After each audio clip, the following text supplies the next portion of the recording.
The Hunting Grounds is brought to you by Spy Point Trail Cameras and by Bedford Camera and Video, Hook, Line, and Sinker Outdoors, Bowtech, Gold Tip, Muddy Outdoors, Wet Ink Design, Eagle Seed, Shaybug Design, Nose Jammer, Luminoc, Four Wheel Concepts, Cross Country Camo, Khmer Deer, Swacker, Advanced Tree Stands. Well, welcome back to the Hunting Grounds after we took a week off to celebrate Christmas with our friends and family. We had a great time, and we hope you guys did as well. I'm wearing my favorite Christmas present for my sister, and it's awesome.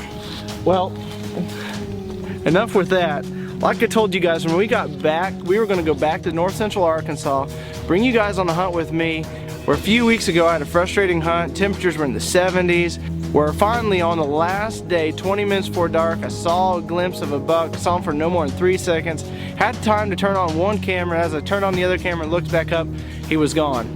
So I was pretty frustrated then, but I had to tell myself that God's got a bigger plan for me, and He's got everything in control. So 2 weeks later, I ended up having 3 full days to put in out there after some of those big bucks. John Janes and his son Colton this time were able to put out trail cameras, and that night when I got there, we were going to go through all those trail cameras and pinpoint the bucks that I wanted to pursue for that week, and I was going to be able to hone in on one specific buck. So after we went through the trail camera photos that night, I found one big specific buck that I wanted to go after, and as luck would have it, it's back in that same shooting house, probably the same buck that I had a encounter with before a couple weeks ago.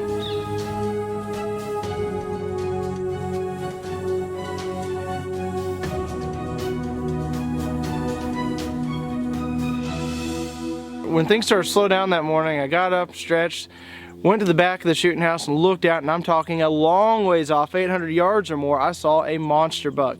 And so I quickly gathered up my stuff, climbed down the ladder, and snuck down the creek bed. I knew where I'd last saw him. I didn't want to bump him or anything, so I got down there, did some calling, some grunting, some rattling, hoping to call him in where I could hopefully get a shot. Well, it didn't work out that way, so I snuck back out of there.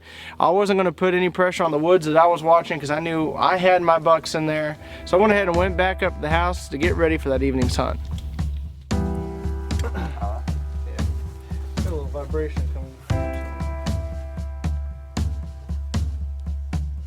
Boy, it is short. That's a way. Yeah, that's fine. Alright, back out for the evening hunt. Day 1 of 3. This morning had a phenomenal hunt. We saw a lot of does, had a couple spikes, some button bucks. So we're back out. Our game plan right now is I'm in the shooting house where I can overlook this huge bottom. Tonight we're going to see what he does again. If he's on that same pattern, tomorrow it's go time. We'll have 2 days after today to try to get it done, and we might set up a little bit differently then. But we'll see what he does tonight. Got a couple shooters in here, and I can tell you if I get an opportunity at one of them, they're going down whether it's a big boy or not. A shooter is a shooter in my book. You got an opportunity to take it. So we'll see what happens. I know we're going to see deer this evening. Sun finally came out. It's been a few days since we've had any sun, so hopefully deer are feeling it too. I'm pretty excited. Hope those deer are excited. Get out in this field and feed a little bit. We'll see what happens. So that evening, I sat and I sat and I sat. I didn't see anything. Last 20 minutes, there he is again. He's slipping through the woods just north of a camera at one of their bait sites. Doesn't even really care about the bait. And so as he's slipping through, I wait for him to get behind a cedar tree, quickly throw up my grunt call, and do some doe and estrus bleats. And that was just enough to catch his attention. He went a little bit more west and popped out right behind this tree. It's kind of hard to see him. I knew I was going to be able to take my time. I had the muzzleloader in hand. My effective range is, I know after 150 yards with the muzzleloader I'm hunting with, it starts dropping pretty quick. Well, I thought he was probably going to be about 125 yards. He came out, took my time, settled down on him, made sure I had a perfect broadside shot, and took the shot. So I was pretty pumped because I'm confident in my shooting. Got down there and did not see any blood. Started to review the footage. Didn't seem like I had hit him. I just then was second guessing myself, but we put in a lot of time sneaking through those woods. I was gonna go back out that next morning because if he was gonna be there, the odds are he's gonna hopefully show back up the next morning. So I got out there that next morning, decided to close the distance a little bit, sat up in a tree in a holler that was overlooking that timber line. Didn't have the great vantage point of the whole field, but I'm looking for that one specific buck to make sure that I put a clean shot on him. Well, not a whole lot happened that morning. Saw a few deer, didn't see the buck that I was after, so ended up packing up my stuff and I searched those woods for any sign of blood or any kind of sign at all that he was hit, and I didn't find any. So that afternoon before the evening hunt, I wanted to make sure the muzzleloader was dead on because I'd missed the evening before.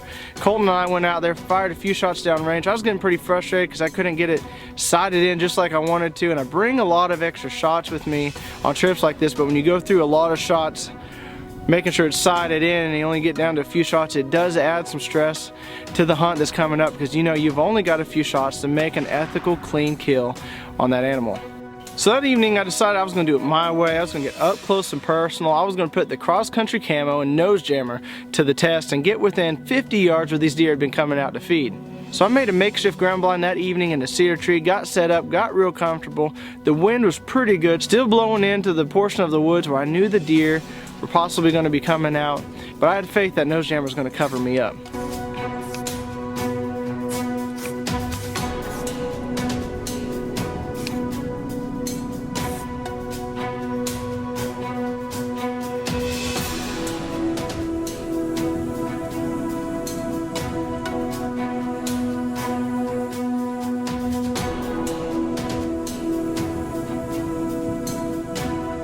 So about an hour and a half before dark, I started getting covered up with spike and fork horns and 6 points that are anywhere from 5 yards to 50 yards. And at one point in time, I think I had 8 deer working around me that were all small bucks. But I was still holding out for mature doe or looking for the Nemesis Buck to come back out. With about 5 minutes left of legal shooting light, I couldn't see through my peep sight anymore. It was too dark in that cedar canopy. So about 5 does popped out at 50 yards. So I went ahead and picked up the muzzleloader just in case the Nemesis Buck was going to pop out behind them. Got the camera on it. It's even getting too dark for the camera light, and normally it's hard to stay that long. Usually a lot of hunters, even myself sometimes, I'm picking up at that point and getting out of there, but I've got deer in front of me and I know I'm going to wait till the very last second because he might show up. And what do you know? There he is.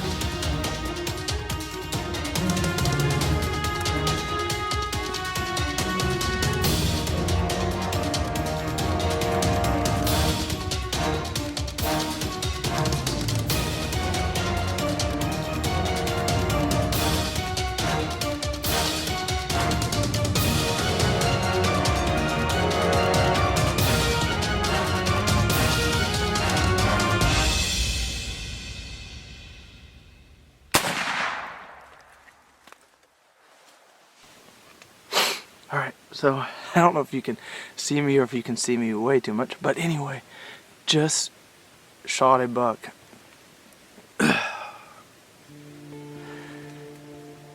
Talk about the highs and lows of hunting. I have been on a roller coaster these last few weeks.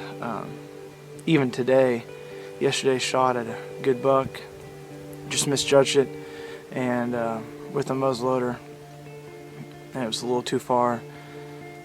This evening I was covered up with deer. I think at one point in time I had 8 spikes up in here. Some of them were, you know, within 8 yards. A couple times I decided to close the distance, brought the Bowtech, and started getting a little too dark. I'm backed up in these cedars, and I was hoping to take a doe or a buck with that, and a good buck came out. And I'll tell you, I had some problems just sighting in the muzzleloader today and about ran out of bullets. And I'm just praying that, gosh, I don't even know what to say right now. I'm just praying that this deer is in there. I heard some loud crashing and I am praying. But waiting on Colton. Colton's coming up, and hopefully we got a blood trail not far in those woods. So we went back out to search for any kind of blood or any kind of sign. We were going to go through and grid search those woods because I knew I'd put a shot on him and I wanted to give the buck every chance of finding him that I could. so we got out there quickly realizing the camera we had brought out didn't have the SD card in. And so we continued searching anyway because we're going to do this. We aren't going to reenact anything on our show. And I stumble upon something and I go find Colton. And I said, Colton, here, take my phone and record this. I think I found some sign. Is it focusing on that phone? Yeah, there it goes. Is it recording? Yep. All right. We just got the buck. Man, I didn't put a very good shot on it. I guess we're going to fix him to find out. But Colton hasn't even seen it yet. We're going to grid walk this whole lot of wood. I'm done talking. Let's go look. He's up here. There he is. Hopefully he's going to the camera. Yes! Dude, he's not a bad buck. That is what I'm talking about. Oh, thank you, God. Oh my gosh. Are you kidding me? I went over there and the Nemesis Buck is down. I couldn't have been any more excited or any more blessed to go out there and to hunt with John James and his son Colton, and just for them to invite me out to a place like that and to have an encounter 3 times with the same buck and to come out on top at the very end was pretty exciting, definitely rewarding. I learned a lot of lessons during this hunt, but man, I couldn't be more blessed just with the opportunities that I get. And thank you, John and Colton, for allowing me to come out there and putting up with me. And we're gonna have a lot more fun hunts to come. But guys, we got a lot of hunts coming up. We've got duck hunting, never before seen footage of deer hunts from last year, more deer hunts from this season, and we've got the ATA show coming up in January that we could use your prayers on, because we're going to be picking up new sponsors and doing bigger deals with our existing sponsors to take the show to a whole new level. Well, that's it for this week's episode. I hope you guys enjoyed it. Until next time, get a youth or new hunter involved in the outdoors, and as always, have a better than average day.